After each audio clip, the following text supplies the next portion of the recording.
Yun, praise God, no, sa gabing ito. Masaya ba kayo, mga kapatid? No? Pagod? No, kasama yun eh. Yun nga, kung di tayo mapapagod sa bansang to, pwede na tayo umuwi. No, that's part of being here in this country, no. We are working in different field, no. Iba sa atin, nahihirapan talaga ng todo. Yung iba, umiyak sa trabaho nila. Pero after some time, when you are with the Lord, kagaya ng mga inawit natin, no, nagkakaroon ng relief. Do you believe that? No? Do you believe that God is in this place? No, hindi siya magde-derive na kailangan punong-puno. No, hindi siya magde-derive na kailangan, alam mo yun, maraming tao.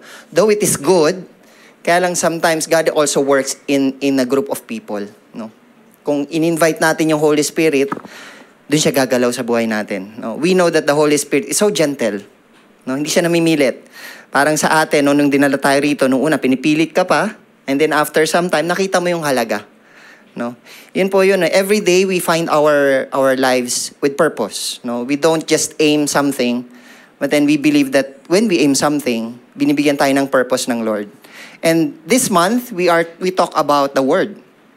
No? Lahat ng bagay about the Word, what it is na meron dito. Kasi first of all, no, ang Word po ang nagbago sa atin. Kasi the Word is God. No? And it is with God. At yung first time pa lang ng mundong to, nandun na siya. And even sa buhay natin ngayon, when we hear the Word, hindi lang siya binabasa. Bakit? Kasi kailangan natin gamitin yung spiritual na buhay natin sa pagbabasa ng salita ng Lord. Imagine, no, kumbaga, yeah, we have knowledge when it comes to reading a book. No? Yung knowledge, andito lang yun, kapatid.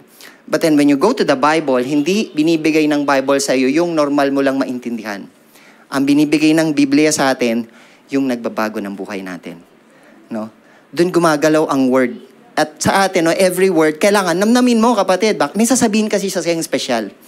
Kaya di ba, all of us, no, marami tayo rito, pero pag kinwento mo yung ginawa ng Lord sa Kanya, at pag meron kang bagay or salita na narinig, iba yung explanation. And we are blessed. Why? Kasi God works in different kinds of people. He just don't work dun sa mga taong marurunong. Bakit? Kasi ang nangihiya sa marurunong, yung mga walang alam. Ang nangihiya sa malakas, yung may hina. So makikita mo balanse, no? Hindi tayo bibigyan ng Lord na minsan pag nandun ka na sa rurok, feel mo, parang, let's say, parang you're safe. No. Makikita natin yun, no, sa kapaligiran natin. So, yun po, no, when it comes to, personally, no, when it comes to the Bible, in my journey, kumbaga, I've learned so much, no, and I keep on learning, no, hindi pa naman ganun ka-expert or bihasa when it comes to theology. I'm still like you guys, learning from the grace of God, no, kasi everything is grace naman. So, ang sa akin po, I started as, yun nga, attending ng Bible school, kaya yung mga anak natin, no, kumbaga, kailangan talaga natin silang agapayan at samahan na lumago sa biyaya ng Panginoon. Ilapit natin. Bakit? Kasi ang bata po, hindi lalapit kung hindi mag-start ang magulang na lumapit. Yun lang yun. No? Wala tayong pwedeng gawin sa kanila. Nakasabihin natin, kung ano man yung gusto mong mirror na values or whatsoever, kailangan ikaw muna ang unang gagawa kung ano yung kokopyahin niya sa'yo. No? Kaya sa atin po, mahalaga yung walk the talk. That's part of the Bible as well. No? So lahat ng bagay na yun, kung makikita natin, yun talaga ang mga bagay na natutunan natin sa salita ng Panginoon. Even right now, marami pang tinuturo ang Lord. No, hindi pa tapos. Sabi nga, kung hindi pa maganda ang nangyayari sa buhay mo, hindi pa tapos ang Lord. So wag magmadali, no? Kumbaga tignan lang natin, Lord, anong tinuturo mo? Kaya yung pagtatanong po na ganun, it's okay to ask God. Ask the Lord. No, kasi His word is so perfect. It can change a person. No? My word, no, kahit na anong sabihin ko sa inyo, kapatid, it will not change you unless you read the word. No? So our topic for today is the unchangeable written word. No? Hindi kasi siya nagbabago eh. This is the word 2,000 years ago. And until now, we're gonna talk about the Old Testament and we'll talk about the New Testament. But before that, let's pray po muna. Let us pray. Father God, we thank you, Lord, for this wonderful day na pinagkaloob mo sa amin. Salamat, Panginoon, sa inyong salita. Salamat, Father, for we believe that there is something more when it comes to your word. And dalangin namin, Lord, as we hear your word, let it not harden our hearts. May it continue to soften us, Lord, and be intimate dun sa pagkaintindi ng salita. Na sa bawat salitang sasabihin mo, Lord, it is not the speaker who will speak, but then it is your grace that will penetrate to the lives of men. Salamat, Lord, sa oras na ito, Panginoon. I know some of us are so tired, drained, But then this time, Lord, we find peace and we find rest in you. That as we rest in you, Lord, it is our prayer, O God, that you will speak to us. Never leave this place, Lord, na hindi namin makukuha, Panginoon, yung gusto mong sabihin sa amin. And this time, Lord, we lift up to you our speaker. His sins are so many to mention. But then we want to see Christ, just Christ. In Christ we pray. And all the church said, Amen. So palakpakan natin ulit ang Lord. No? The unchangeable written word. In this chapter, it will talk about Moses. No? He's outlining the most important priorities to what the future king is. No? Kasi kung titingnan po natin, syempre, kung Exodus yan, no, it talks about the kings, the pharaohs. Di ba? Dito sa pag-aaralan natin, ano yung unchangeable written word na sinasabi 2,000 years ago na magpanggang sa ngayon? No? Kailangan nating matutunan. So first of all, we will talk about this set of verses, no, in the Bible, in the Old Testament. And I want everybody to read, no, what the Bible is saying. So sabay-sabay tayo. Can we all rise up? No? Sige, tayo. Sige, basahin natin po. Game 1, 2, 3, and go.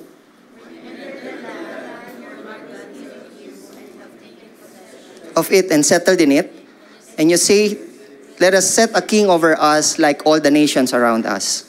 Be sure to appoint over you a king, the Lord your God chooses. He must be from among your fellow Israelites. Do not place a foreigner over you, one who is not an Israelite. The king, moreover, must not acquire great number of horses.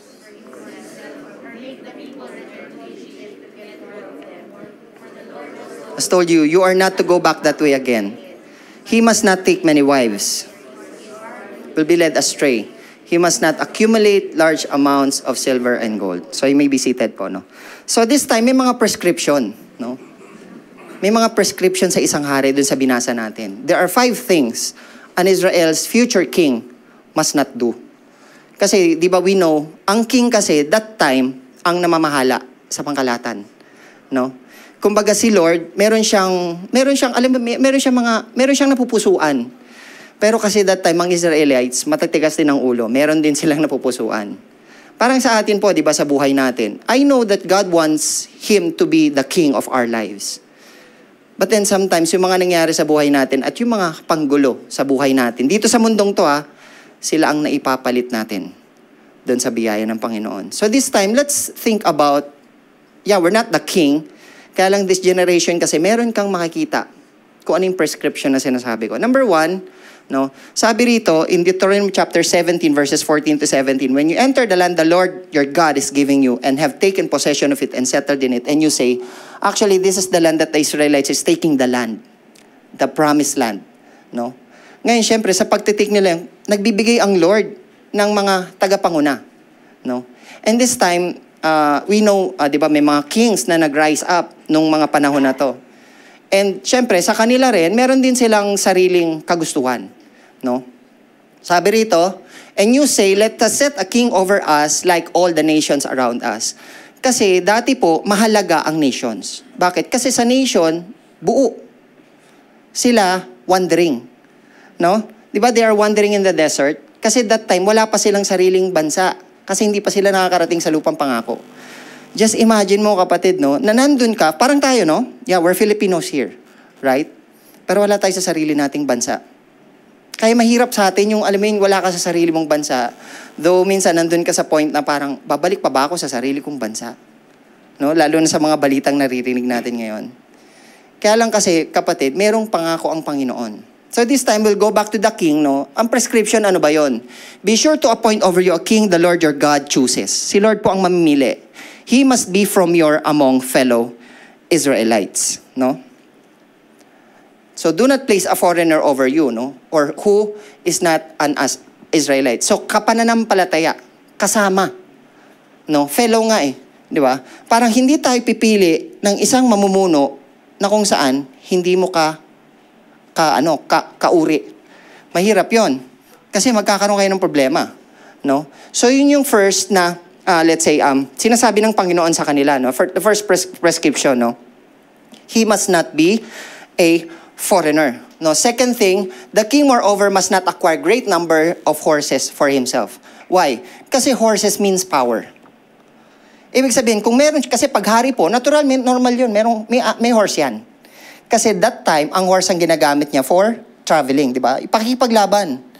Kaya lang, in great number of horses kasi is symbolizing sense of greedy that time. Kumbaga ang Lord, binibigyan lang yung hari ng pagkakataon na dapat mamuhay ka din ng nararapat para sa'yo. I know that you're a king, di ba? Sometimes, parang tayo, no? When you have money, mabibili mo yung bagay na gusto mo at kung meron ka pang magagawa, makakabili ka pa ng mas marami. So, yun yung sinasabi rito. Kasi horses for himself is like, alam mo yung dignity. Alam mo yung kung paano mo tinitignan yung isang hari. Kasi, parang ngayon, no? Tinitignan natin yung isang individual kung anong meron siya.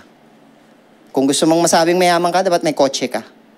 May bahay ka, meron kang magandang ganyan or whatsoever, meron kang lupa, meron kang yung ganon. 'Di ba? Kasi ganon yung ganon natin tinitingnan. Kaya lang ang Lord sinasabi rito, 'di ba? He must not acquire. Ibig sabihin kung anong meron siya as a wealthy person, that's it.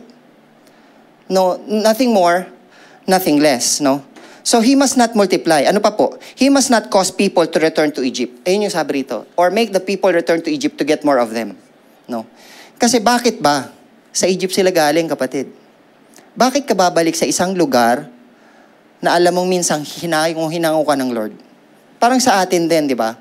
I know some of us na minsan bumabalik sa dating buhay. Kasi lahat tayo meron eh.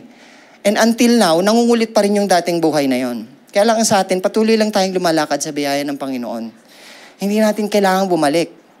Kasi when we surrender everything to the Lord, no turning back. No? Focus.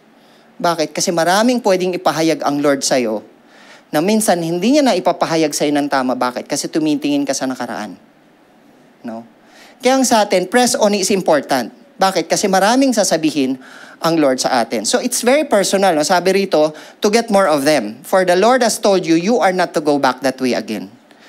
So God is just saying to us na kung ano tayo dati at ano ka ngayon, huwag ka nang bumalik sa dati mong buhay. Kasi binago na tayo ng Panginoon eh.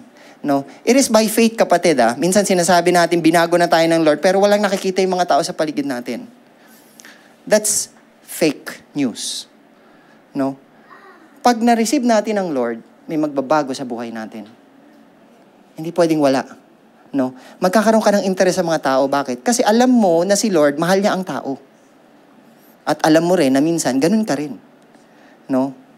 Ganun ka rin dati na hindi pa nakakilala at binigay mo ang buhay mo sa Panginoon. He must not take many wives. No? So kumbaga, kahit naman ngayon, di ba? Sa buhay natin ngayon, hindi tayo pwede mag-ipon ng maraming asawa. No? Yung isa nga lang, problema na eh. Kukuha ka pa ng marami. Hindi, really ha? Di ba? Yung isang tao lang na makasama mo. Di ba? I know everybody will admit. Mahirap. Kukuha ka pa ng marami, baka mamatay ka bigla, kapatid. No? So, marunong po ang Biblia. No? Na minsan sinasabi nila, di ba, syempre, pag marami kang asawa, iba ang tingin sa'yo ng tao. Pogi points, wow. Iba si kapatid. Dami niyang babae. No? Macho-macho. Kaya lang sa Lord, iba. Di ba? Kaya nga, ang Lord, if you want to be really, mag-behave, you go back to the Bible. You go back to the Word, no? Or his heart will be led astray. Natatandaan niyo si Solomon? Solomon is a man of wisdom.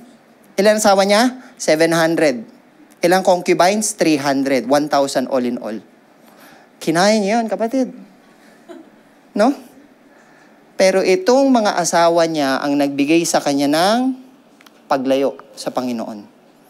Kasi, kaya siya alam mo yun, kaya yung heart niya, kasi iba-iba yung faith ng mga, ng mga nakakasama niya. So dahil doon, lumayo ang heart niya sa Panginoon. Imagine, Solomon is a man of wisdom. He is a king. Kaya lang nung time na lumayo siya sa Lord, at yung prescription na to, hindi niya sinunod, ano yun? Must not be a foreigner, must not multiply horses for himself, must not cause people to return to Egypt, must not multiply wives to himself, must not multiply silver and gold to himself. Nagka-problema siya. Diba? Kasi di po ba, ang hiniling niya sa Panginoon, ano yun? Wisdom. Yun ang hiningi ni Solomon eh. Pero ang God, binigyan siya ng more than, pati wealth. Kaya lang dun siya nagka-problema. No? So in next verse, we're gonna see Moses, no? Positive instruction to the king of Israel. Ano ba yon? Sabi sa Deuteronomy chapter 17 verses 18 to 20, when he takes the throne of his kingdom, he is to write off for himself a scroll, on a scroll, a copy of this law. No? Ano ba yung kailangan gawin ng hari? Taken from that of the Levitical priests.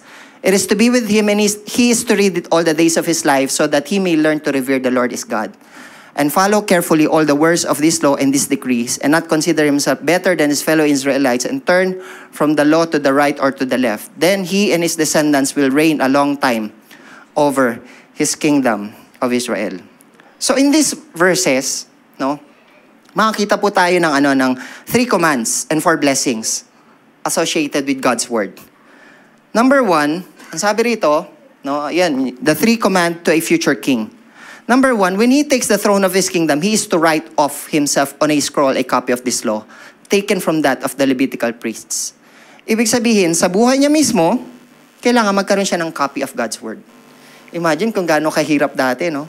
Ngayon, parang Bible na lang. Wala tayong dala, meron mobile.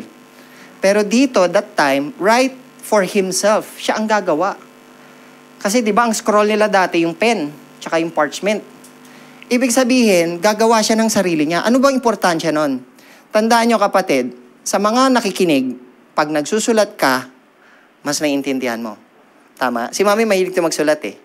Alam mo yung pag merong preacher, pag sinulat mo isa-isa or ginot down mo yung kanyang points, ikaw mismo ang nagbe-benefit. Iba po ang value ng pagsulat. Lalo na pag nakikinig ka, tapos kumukuha ka ng mga words na alam mong, let's say, merong rema, may impact sa buhay mo, no? So the law of that time are the Torah, first 5 books, no? Genesis, Exodus, Leviticus, Numbers, Deuteronomy. These are the Torah. Moses command the king to make a personal copy of it and put it in a book, not isolated for a king but in front of a Levitical priest to avoid mistake. Just imagine kapatid, kung hanggang ngayon, ang sabi ng Lord sa atin, gumawa ka ng kopya, kung gaano kakalaki yung Bible, isulat mo ulit para sa sarili mo. No? Isa yun sa mga bagay na, ayun, yung sinabi natin, no, yung command to a future king. Future king meaning, mamumuno pa lang. No? Prescription. Parang sa atin, no, maybe dati hindi naman tayo mga tatay. Pero let's say, no, prescription sa isang future dad. You need to make a copy of the book of what we are learning. Bakit? Kasi importante ito. Yun yung first, no? Yun yung first. In Deuteronomy chapter 6, verse 4 to 9, it says, Hear, O Israel, the Lord our God, the Lord is one. Ito po yung first commandment, no? The love the Lord your God with all your heart, and with all your soul, and with all your strength. These commandments that I give you today are to be on your hearts. Impress them on your children. So ituro. Talk about them when you sit at home and when you walk along the road, when you lie down and when you get up. Ibig sabihin, tuloy-tuloy. No? Walang space, mga tatay, walang space na dapat natututunan ng isang bata ang salita. So, ibig sabihin, pag ang magulang hindi nag-aral ng salita, wala tayong ipapasa sa mga bata. Ano pa? Tie them as symbols on your hands and bind them on your foreheads. Write them on the door frames of your houses and on your gates. No? The people of Israel were told to write the words in the outside of their house and impress them in their hearts. Unto the last verse, Moses remind all the Israelites as they journey onto the promised land. Actually, ito pong mga words na to ang ginamit nila. Ito yung mga values na inimpress nila sa mga bata sa pagtawid sa promised land. Sa pagtawid ba nila sa promised land, nakarating yung matatanda? Hindi, di ba? And just imagine kapatid, nagkulang yung matatanda na paalalahanan yung mga bata pagpunta ng promised land. Ibig sabihin, hindi sila magbe-behave ng tama. Kasi ang nakapasok po ng promised land, hindi na yung matatanda eh. Di ba namatay na sila? Ang nakapasok sa promised land yung mga bata. So ibig sabihin, sa generation natin ngayon, maybe hindi na natin makikita yung future. But then our kids will. Yung mga bata na meron ngayon, they will see it. Buong buo, no? Kaya mahalaga po sa atin na, yeah, let's say, as time have trained us, no? Hindi na tayo young eh. Thunders na tayo eh. Part na tayo ron. So, habang tumatanda, dapat nag-i-impart. Mag-impress tayo sa mga bata. Maybe some of you wala pang anak. Pero may mga bata kasing sumusunod sa atin, no? Lalo na si coach, no? Maraming mga bata. Marami tayong mga tinuturo ang bata. No? Kumbaga yung mga batang yun, turuan sila ng tama. Kasi yun yung magiging values nila as they grow old. No? Samantalahin natin yung formative years. Kasi ang formative years, pag hindi nila nagawa until 7 years old, mami, no? Pag hindi natin naho ng bata until 7, expect, paglaki nun, yun na rin ang gagawin na. Parang sa atin din, di ba? Kung ano yung laro nyo noon, yun na yung laro nyo ngayon kahit i-train pa kayo. Lalabas at lalabas, yung laro na natutunan mo lang din. So, mahalaga sa isang bata na meron siyang Panginoon na tinitingnan. Really, all of we have, kahit yung mga tinuturo natin, mawala. Pero ang presensya at ang kabutihan ng Lord, no. Kaya dito, sa area na to, yeah, it is important for us to let these kids, yung importance ng paglapit sa Panginoon, no. So the Israelites commanded them to write it down in large stones. Nowadays, no, yun di ba, door frames of your houses and actually, kung titignan po natin, di na natin to ginagawa, no. Parang kaya nyo pa bang umukit ng salita sa bato? No.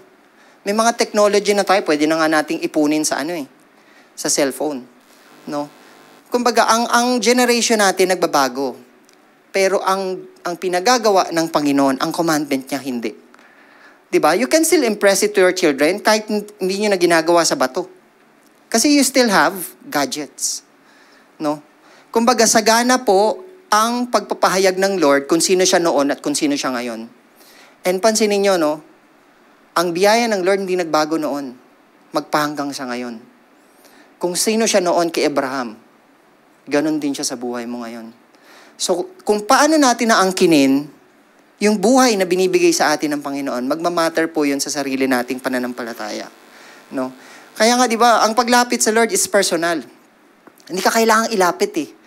Actually, aanin mo yung taong ilalalapit mo pero ayaw niyang lumapit. Di ba? Kumbaga, mapupunta ka dun sa point na let the grace of God works in you. Why? Kasi first of all, He works in me. Kaya nga ako lumapit sa Lord ng kusa eh. Di ba? So, ganun din yung kailangan natin ipasa sa iba. Kasi it's effective. Pray for people. No? Pray that one time, si Lord ang mangungusap sa tao na makita niya importance that God is the only one. Jesus Christ is the only God whom He or she is needing. Kasi sa atin, nakita natin yun di ba? Kumbaga nakikita natin, magpahanggang sa ngayon, ang kabutihan ng Panginoon, hindi talaga nagbabago. So if you want to remember what you read, write it down. No? Make a copy. Di ba? Totoo naman yun. This time, it was intended for a king. He can appoint someone to do it for him. But it is a command for his own benefit. The reason he needs it. Kumbaga sa atin, kahit magpanggang sa ngayon, kapatid, we all need the Word. Capital ha, the Word. We all need Jesus Christ. Kasi ang Word ang magbabago ng buhay na meron tayo. And imagine, kapatid, this is prescription for a king. Hindi naman tayo hari. Mas mababa tayo sa hari. Ang prescription sa kanya about the Bible. So, ang prescription sa atin, kung kukunin natin yung prescription sa mga hari, mas malaki ang magagawa sa atin. Diba? So, minsan kung titingnan natin, bakit nga ba sa hari binigay ng Lord itong mga commands na to? Bakit? Kasi siya ang pinakamataas during that time. Ngayon po, sino ang pinakamataas? Presidente. Pero tatandaan nyo, kapatid, ang pinakamataas sa bahay, magulang. No? Tayo yun. Yes, sa isang kumpanya, minsan some of us are bosses in the companies. Ikaw yun. Let's say, hari man, no, na sinasabi rito na literal, pero ang pinapahayag sa iyo ng Panginoon is ikaw ang head.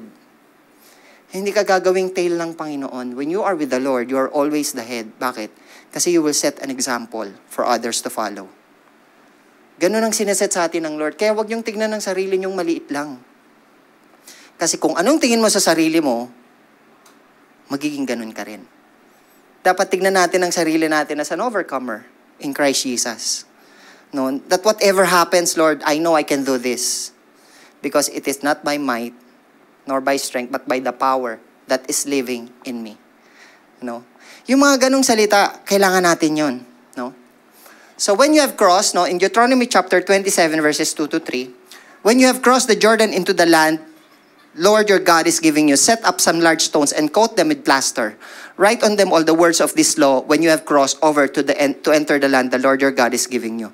Just imagine, magagawa nyo pa ba yon? Isang makinis na bato, yung lahat ng salitang yon, uukit mo.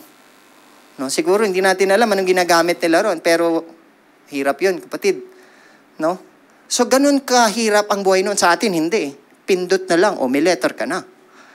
Diba? Nagagawa natin yun. Just imagine, kung yun pa lang, makikita mo, ang buti ng Lord. Kasi kung sa atin pa ito nangyari, wala. Hindi tayo matatapos. No?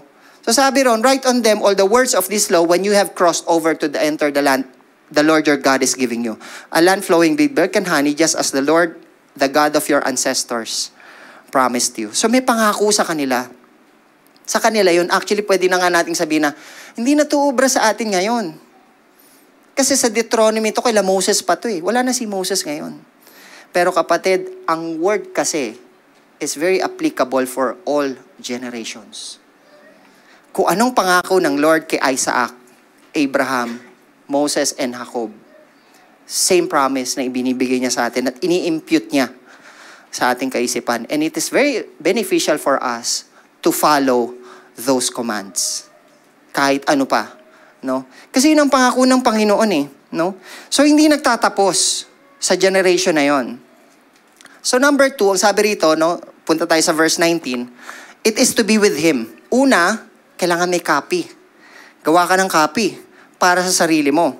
Number 2, it is to be with Him, and He is to read it all the days of His life so that He may learn to revere the Lord His God and follow carefully all the words of this law and this decrees. Number 2, we need to carry God's Word.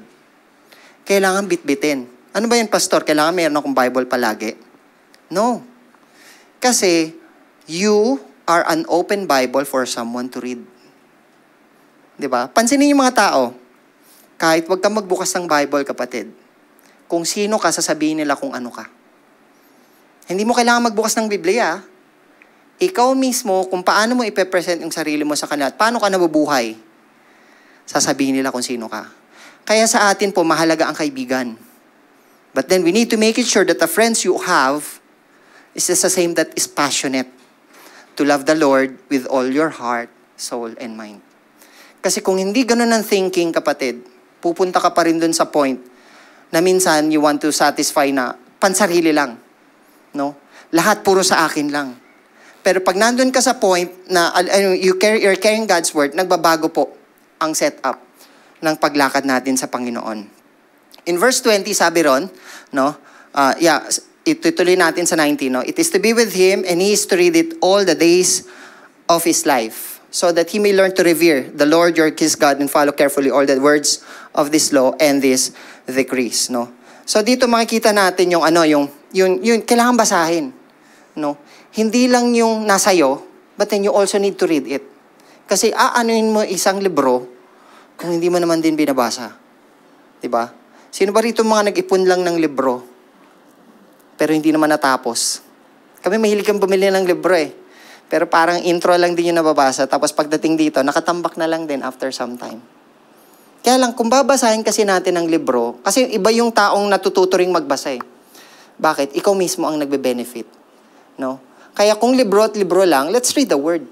Bakit? Iba, kapatid eh. Pag nagbabasa ka ng Biblia at pinipicture mo sa sarili mo yon, ikaw mismo na-amaze ka. Anong ginawa ng Panginoon sa mga taga-Israelita? Kasi yun yung pinahayag dito eh, no? So ito yung verse 19, no? They still need to carry, no, God's Word. And right now, we're gonna talk about the blessings of the king's obedience, di ba? Kasi kung titignan natin, syempre, kung may command, after that, may blessing kang matatanggap. Lalo na kung yung command, sinunod. Kasi ganun po yun. Ang blessing, makukuha natin once we follow. Di ba? Ngayon, kung di naman natin sundin, may pagpapalo. At may consequences yun. No? Kung titingnan natin, sa pagsunod natin sa Lord, mahalaga po ang obedience. And this time, it talks about the blessing for the king. No? But then, I have a question here. Sabi rito, do you want to grow in the fear of the Lord so that all your all other fears will shrink and go away? Yeah. No. We want it. Do you want to grow in humility so that you will increase your love to your friends and even to your enemies? Do you want to grow in a secure future and lasting legacy? Ang pinaka-answer po ron, commit. No? Commit yourself to the written word. Written word, no? Yung Biblia. Kumbaga, i-commit mo yung sarili mo na hanggat maaari, no? Kagaya nga sabi ron, di ba? Anong position sa family? Impress. Talk to them, no? While you're on the road, while you sit down and then you get up, talk to your kids about the word. Kasi really, no, napakahalaga po ng word sa isang tao. Kasi ang word ang magbabago sa buhay natin, no? Hindi naman talaga yung mga pastor ang bumabago ng buhay natin eh. Kasi first of all, we also learn what is the Bible saying to us, and then after some time we talk. Yun yung biyaya na natatanggap nyo, na natanggap din namin. And pare-parehas tayo kapatid na binabago ng salita. No? So what are the blessings? No? Number 1, he learned to revere the Lord. Mas nakikilala niya ang Panginoon. And ano pa? He followed carefully all the words of this law and this decrees. Mas natututo na tayong mas makilala kung sino ang Diyos na sinasamba natin. Kasi 'di ba, sa ngayon, kilala natin ang Lord, and all of us may mga description about kung sino si Lord sa buhay natin. Kilala natin siya as nagsasalba sa atin. Kilala natin siya as nagpo-provide ng pangangailangan natin. Kilala natin siya na talagang, alam mo yung kaagapay natin sa lahat ng pagkakataon. Kilala natin siya na nagbibigay ng comfort sa atin pag di natin alam ang gagawin natin. Nagbibigay ng leading sa atin, no? So maraming pagkakataon sa buhay natin na sinalba tayo ng Panginoon, no? And this time, the Word is giving us that sense of factor na mas nakikilala natin sino si Lord. Sino ang God the Father, sino si Jesus Christ, at sino si Holy Spirit sa buhay natin. Kasi after all, they are one. Yun yung hiwaga eh. Ngayon, kung tatanungin nyo naman ako, mag-aala tayo ng another hours para i-discuss yung mga bagay na yon. Alam lang natin that God, yung Diyos na kilala natin, nag-function siya tatlo. He's the God in the beginning. And then He's the one, Jesus Christ, given to the world for us to be saved and be redeemed sa ating mga sins. And when Jesus Christ died on the cross, He left the Holy Spirit na magpahanggang sa ngayon kasama natin. So these are the role na meron tayo. Just imagine, no? Kaya nagkakaroon tayo ng pagkakataon na kilalanin ang Lord na meron natin. Mas nakikilala natin siya. And through that, we follow carefully all the words sa mga decrees na narinig natin, no? And not consider himself better than his fellow Israelites, no? Kumbaga sa atin, mas nagkakaroon tayo ng pagkakataon na makita yung sarili natin that we are not greater than anybody else. Kasi anumang meron ka ngayon, kapatid, binigay ng Panginoon yon, at siya rin ang pwedeng mag-alis. Di ba yung lakas natin? No, lalo na yung mga yung mga 80 na kagaya ko, na mga bata lang. Malalakas pa kami. Pero yung lakas na yon, anytime pwedeng mawala. Nagets niyo po? Pero ang biyaya ng Panginoon, kahit kailan, hindi siya mawawala. No? Kaya very beneficial sa atin to look up. Not look on your own strength. Kasi soon it will not last. But then the promises of God stays forever and the same sa buhay mo at sa buhay ko. Sabi rin dito, then he and his descendants will reign a long time over his kingdom in Israel. No? So yun pala ang prescription. Yun ang blessing sa king. Kapag sinunod ng king lahat ng commandment ng Panginoon, may blessing siya. Kasi ang king, ang gusto niya, syempre yung descendants niya, mag-reign siya ng mahabang panahon. Diba? So ibig sabihin, kailangan ibigay mo sa Lord kung gaano mo kagustong kahaba ka mabuhay dito sa mundong to, or kung gaano mo gustong magtagal dun sa field na ginagalaw niyo, give it to the Lord. Pero meron siyang commandment na kailangan nating sundin. No? Gaya ang sabi ko, we're not king. Kaya lang, nagre-reflect kasi sa atin to kung paano tayo dapat mabuhay sa mga pagkakataong to, di ba? So the Lord has a great promise if we do that. No? If you want to live a wonderful life, no? Kailangan bigay mo sa Lord yun. No? In Joshua chapter 1 verse 8, ito ang pangako ng Panginoon kay Joshua. Imagine hindi na ka Moses. Kasi si Moses died already. 'Di ba si Moses ang nagtawid. Siya ang nag-alis sa mga Israelites from the land of Egypt papunta dun sa land of promise. pero hindi siya nakarating sa lupang pangako. Now, it is Joshua who's working for the Israelites. At ito ang pangako ng Panginoon sa kanya. Natignan niyo po ngayon kung very effective kahit sa ngayon. No? Basahin natin sabay-sabay. 1, 2, 3, and go. This book of the law shall not depart from your mouth, but you shall meditate it day and night, that you may observe to do according to all that is written in it. For then you will make your way prosperous, and then you will have good success. Sino dito gusto maging successful sila sa buhay nila? Pwede taas kamay? All of us wants, right?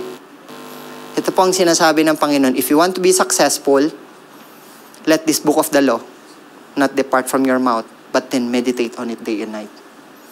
Ito yung sinasabi dun sa hari. At ngayon, sinasabi ng Panginoon sa atin. Meditate. Alam ko minsan, kapatid, tinatamad ka na magbasa ng salita. Kumbaga, we're on the same boat. Pero tatandaan natin, once you study the Word, it will make your way prosperous, and then it will have a good success on your part. Ang sinasabi natin ng Lord, kung gusto mong malaman yung success, kailangan mong maging masipag sa pagsunod sa Panginoon. No? Alam ko minsan, yung area ng pagsunod, mahirap. Lahat tayo nahihirapan doon. Lahat tayo nag-struggle doon. But then, when you are in this written word, iba ang kapangyarihan ng taong nagbababad sa salita ng Panginoon. No? Kung isa kang tatay na dati, parang, wala, easy ka lang or wala kang direksyon, nung nagbasa ka ng word at nakilala mo ang Panginoon, nagbago yung buhay mo. Diba? Kasi kapatid, hindi magbabago buhay natin kung tayo lang. Kailangan natin si Jesus Christ na papasukin para baguhin ang buhay natin. Diba? Doon magsisimula ang buhay natin. If you really want to be prosperous, all of us wants to be successful. Hindi doon sa mga pwede mong gawin eh. Yes, mag-achieve ka ng mga certificates. Mag-masteral ka, mag-doctorate ka, lahat ng pinakamataas na achievement kunin mo. But then, if you will not take part from this book, anything is useless. You're still not successful. No?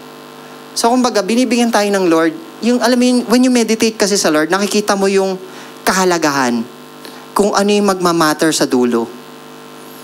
Kapag nagko-commune tayo sa Panginoon, nakikita mo ngayon yung halaga na ito mawawala. Kasi really pag ang bagay mawala, hindi tayo masyado nagpo-focus doon. No? Pero pag ang bagay, alam mong magla-last forever, mayroon kang kailangang gawin. No? Lalo na doon sa mga taong nakakasama natin. Yeah, we have been into that kind of life na dati gusto lang natin sarili natin. Meron tayong sariling lakad, pero nung binago tayo ng Lord, nagbago lahat. Upside down. Really, we're not perfect. But that perfection comes from the Lord. At siya ang nagbabago ng buhay natin one way or another. No? So, alam niyo yung Museum of the Bible? No, may kwento ko sa inyo. Siguro mga 5 hours. O, di ba? Ang Museum of the Bible kasi, this is a non-profit museum located in Washington, D.C., owned by a wealthy person named Steve Green. And this is Steve Green, na singer ha. Si Steve Green lang din yung pangalan. Who got changed by God many years ago. It was called Museum of the Bible. So dito sa Museum of the Bible, nangolekta siya ng mga artifacts. Different kinds of Bible, different languages. Tsaka yung story from the Bible. Di ba? So over time, the Green family began acquiring a collection of biblical artifacts and was led to build an organization that would showcase the power of God through the Bible. At Museum of the Bible, we invite all people to engage with the transformative power of the Bible he shared. The Bible tells a story and it all points to one event, and that is the death of Christ on the cross. Because of that one event, we have hope. So this is part of ministering sa mga taong, let's say, nakakita ng kanyang Bible, na talaga nararamdaman at nakikita nila that the resurrection of God, Christ and His death is real. Kasi nandito siya sa loob. No? So magkakaroon ka ng ganong let's say, journey. No? So by faith, sooner or later, no part of the world will not be reached because of all language will be translated all over the world. No people group all over the world will not have the word of God. Naniniwala ba kayo na may mga unreached pa? Kaya ang Bible patuloy yung translation eh. Kasi hindi siya maintindihan ng mga taong illiterate. No? Hindi sila aral eh. So kailangan, kung kaya di ba mga missionary na nagpupunta sa isang tribes, inaaral nila paano sila gumagalaw. And even the language that they have. No? And then after that, magkakaroon sila ng Bible na kung saan fitting sa kanila. Parang tayo, di ba? Kasi dati ang usong-uso, Tagalog Bible eh. Yung magandang balita, no? Ang mabuting balita, yung Tagalog version. And sa atin, pag binasa natin siya, naintindihan mo talaga. Tsaka talagang pumapasok siya sa buhay natin. So ganun po ang gustong mapangyari ng author na to, no? So the Bible is on the march, still alive, meaningful, and powerful. The Word of God is a wonderful gift to us by God to help us be what God wants you to be. These past few years, no, by grace, no, sa akin po, I have been given an opportunity na ginagawa ko ngayon to preach. And for me, I love to teach like this. Hindi ako magaling magturo, pero yung sa akin kasi, I ask the Lord when it comes to, alam mo yung revelation, na bago ko ipasa, I'm gonna see to it na ako muna ang nag-benefit. I know, gano'n naman ang ginagawa ng lahat ng nagtuturo, no? So, we as pastors have been grateful for all who have participated and be excited journeying with us. Kasi, yun po yung sa amin eh. Yung kayo na nakikinig, you journey on the study na ginagawa natin. And after this, nakikita natin yung kahalagahan. No, yung alam mo yung buhay na binabago ng Panginoon, really it's not the preacher who changed the lives of people. It is the Lord only, no? Kasi kahit naman yung preacher kailangan din maguhin. So when we got to a point that when we are studying about it, nagkakaroon siya ng pagbabago sa buhay natin, no? Mas nakikilala natin, gaya yung pinag-aralan natin kanina, mas nakikilala natin ang pinaka-author ng Biblia. So in final words, sabi rito, it is better to copy, no? Memorize one verse a day and enjoy it than copying many verses and dread it. Actually, dito po, no, sa buhay natin and even sa pag-aaral ng salita, hindi pwedeng binabasa lang. Bakit? Especially the promises and commandments of God. Kailangan i-impress mo siya sa sarili mong buhay. No? Hindi mo kailangan maintindihan lang si Lord na never leave you nor forsake you. That's masyado na siyang palasak sa buhay natin that God is good. No, we know that God is good. But how can He be so good unless you know the written word? No? Kaya kailangan natin ng pag-aaral, no? So the main reason in studying the written word is for you to know the living word. It is nothing without the revelation of Him, revealed Himself in His Son, Jesus Christ. No? So the written word, mawalan siya ng saysay unless you know the living word. The written word is this. But the living word is the one who works in this word. And He's none other than our Lord Jesus Christ. No, sa pagbabasa natin ng Biblia, yan, naintindihan natin siya kung ano yung sinasabi niya.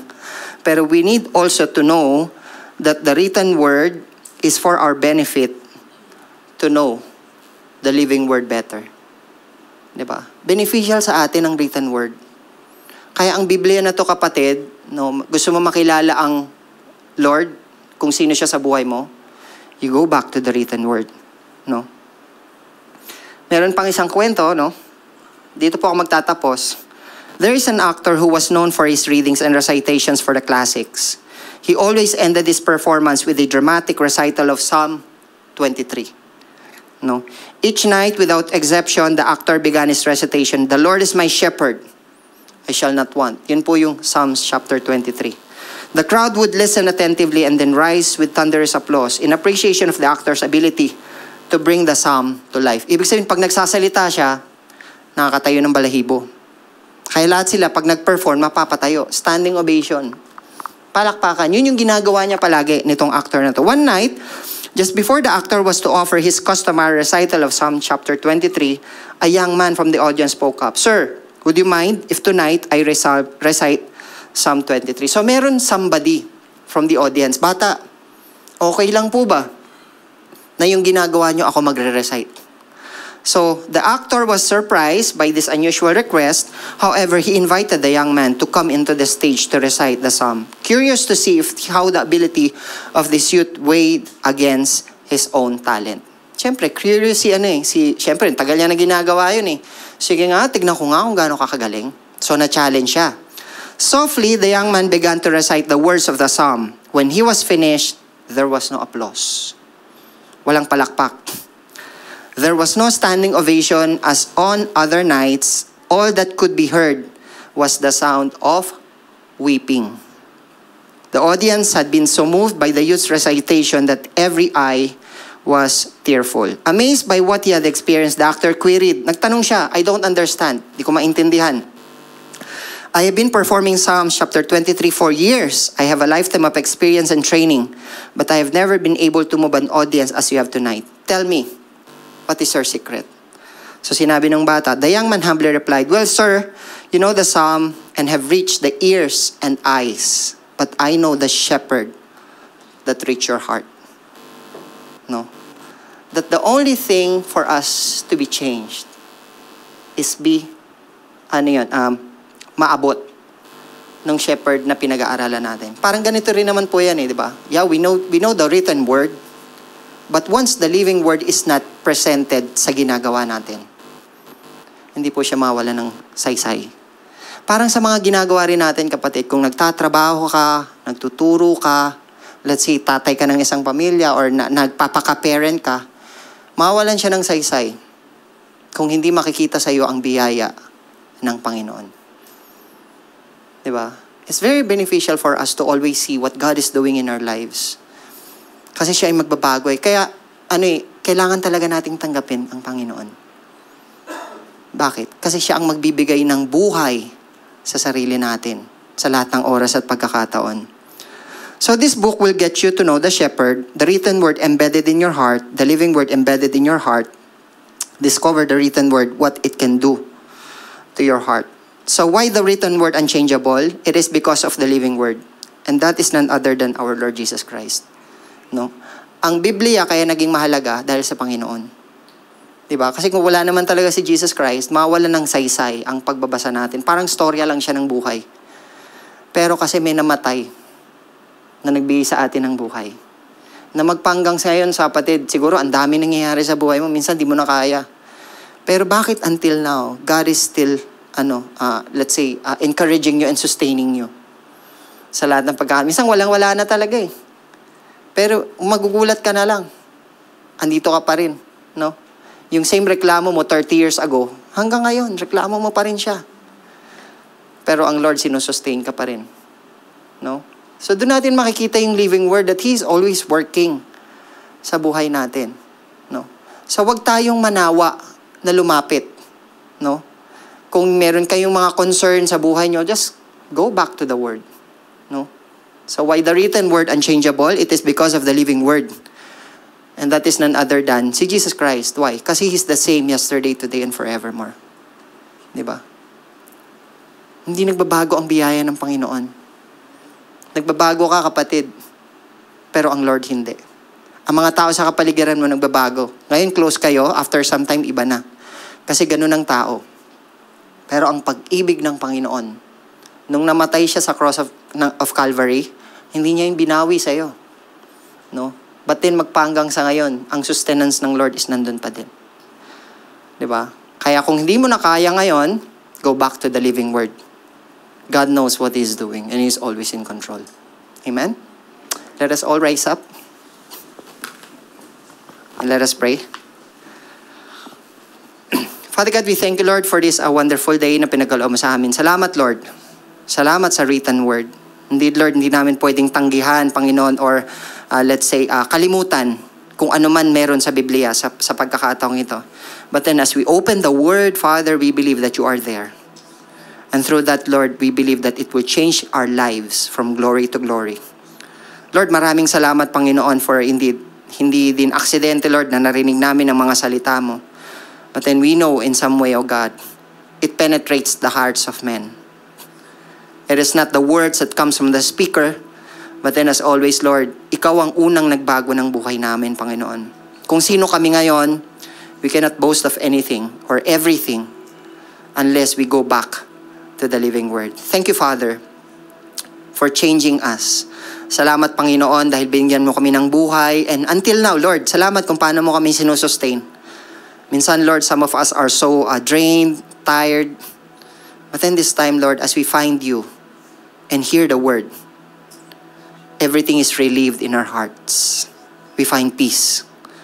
Peace that surpasses all understanding. Salamat, Lord, sa pagkakataong ito, Lord. Alam namin ang pwedeng ibigay ng mundo, Panginoon. Puro pasakit, puro hirap. But then once we are focused on the living word, our life is changed upside down. Nagbibigay, Panginoon, ng joy sa buhay namin, O God. That whatever happens, Lord, alam namin na Ikaw lang. Basta kasama ka namin, Lord, until the end. Our life will be settled and always taken good care of by the grace na nanggagaling sa inyo. Salamat, Lord, sa inyo pong salita. Salamat, Panginoon, sa inyong kabutihan sa buhay namin. Lord, hindi nagbabago sa pang-araw-araw, Panginoon. Thank you, Father, for the prayers. Maaring sa oras na ito, Lord, we have a lot of prayers and some of them are unanswered. Lord, we pray that you will give us leading, O Lord, what to do. And as we pray, Father, change us from glory to glory every day, O Lord. Yun lang yung ninanais namin, Panginoon, that your will be done in our lives so that once and for all, our lives will be prosperous and successful. Thank you, Lord, for this book of the law. And it is our prayer, O Lord, na kagaya nga po ng pinag-aralan namin, hindi lang namin siya binabasa, but ninanamnam namin, Lord, every word that is in it, O Father. Because we believe, O Lord, that there's power in reading the word. And thank you for this wonderful day, O Lord, na narinig namin. Maaring pagod kami, Lord. Iba sa amin, inaantok, Panginoon. But then we are excited that as you work in our lives, O Lord, you will change us. And as you change us, Lord, makakapagpatuloy kami ng masaya, ng may galak sa puso, Lord. Anumang bagay ang dinadaanan namin sa mga panahon na to. Thank you, Lord, for this wonderful time na nakarinig kami ng inyong salita and change us every day, O Lord. It is our prayer, O Lord, na makita palagi, Panginoon, yung inyong pong katwiran sa aming buhay, that as we go along, Lord, we want you to reflect the righteousness that we have in you follows into our hearts. Thank you, Lord, for this wonderful day of God, and for this night. Be with us until the remaining of this wonderful service, O Father. Thank you, Lord. This is our prayer. In the mighty name of Jesus we pray. And all the church said, Amen and amen.